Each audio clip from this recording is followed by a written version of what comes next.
Post দিই। তো আমাকে অনেকেই মেসেজ দেয় গাড়িটা কেনার জন্য।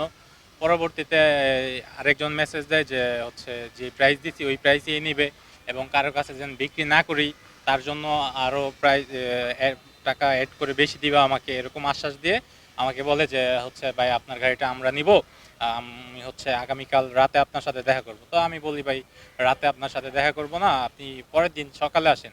তো সেই হিসাবে সে হচ্ছে আজকে সকাল 10টায় বগুড়া বাইপাস আসে এবং আইসা আমাকে কল দেয়। আমি ঘুম থেকে উঠে তার সাথে দেখা করি। দেখা করার পর তারা দূর থেকে আসছে, তাদেরকে আমি হোটেলে খাবার খাওয়াই, যেহেতু দূর থেকে আসছে তাদেরকে তো আমি চিনি না। সেই জন্য আমি ওদেরকে খাওয়া দাওয়া করে তারপর আমার গাড়িটা বের করে একটু সার্ভিস করে ওদেরকে দেখাই যে ভাই যে আমার গাড়ি এরকম কন্ডিশনে আছে।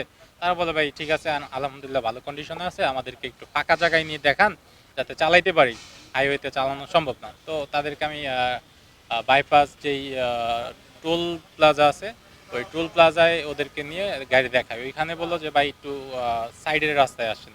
পরে ওইখান থেকে যোগীতলা রোড যেটাকে বলে 10 তলার অপোজিটে, সেই রোডে যাওয়া হয়। ওইখান থেকে গাড়ি আমার তারা দুইজন আসছিল, একজনের সাথে পিস্তল ছিল আর একজন নর্মাল ছিল। তো আসার পর একজন বলতেছে ভাই গাড়িটা দেন একটু চালাই, আরেকজন সাইডে দাঁড়ানো ছিল। তো একজনকে আমি গাড়িটা দিই চাবিটা, সে চালাচ্ছে, চালায় এক রাউন্ড দিয়ে এসে বলতেছে আরেকজন সাথে যে ছিল সে আমার হাত থেকে পেপারস গাড়ি চাইলো, চাওয়ার পর তারে দিলাম পেপারস। সে পেপারস দেখার পর যে গাড়িতে ছিল সে আবার ওকে পেপারস সহ ডাক দিল। সে পেপারস নিয়ে গিয়ে গাড়িতে বসলো, বসার পর আমাকে ডাক দিল ইশারায়। ইশারায় বাম হাতে ডাক দিয়ে ডাইন হাতে গানটা বের করে, কোমর থেকে বের করে আমার মাথা দিকে তাক করে সাথে সাথে একটা গুলি করে। তখন আমি ভয় পেয়ে যাই, আতঙ্ক হয়ে যায় যে কেন গুলিটা করলো বা তারা কারা আমাকে মেরে ফেলতে চাচ্ছে।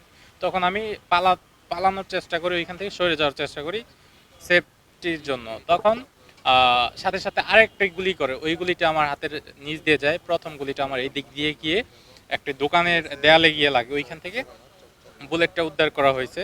পুলিশ গিয়ে তখন উদ্ধার করছে এবং ওইখানে আমাকে গুলি করার সময় অনেক মানুষ ছিল, তারাও দেখছে।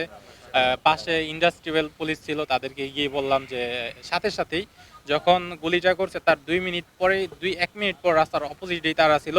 গিয়ে বললাম যে ভাই আমার গাড়িটা গুলি করে নিয়ে গেছে, আপনারা একটু কিছু করেন। তারা সাথে সাথে বললো যে ভাই আমরা এটা কিছু করতে পারবো না, থানায় যেয়ে বলেন। আমি বললাম যে ভাই আপনাদের গাড়িটা দিয়ে একটু টান দিয়ে দেখেন ওদেরকে ধরতে পারেন কিনা, যেহেতু আপনারা শৃঙ্খলা।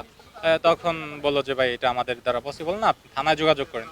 তখন আমি আমার ভাই ইব্রাহিম মুসা ভাই ওনাকে কল দিই এবং উনি প্রশাসনের সাথে কথা বলে তারা সাথে সাথে ওইখানে গিয়ে বুলেট উদ্ধার করে।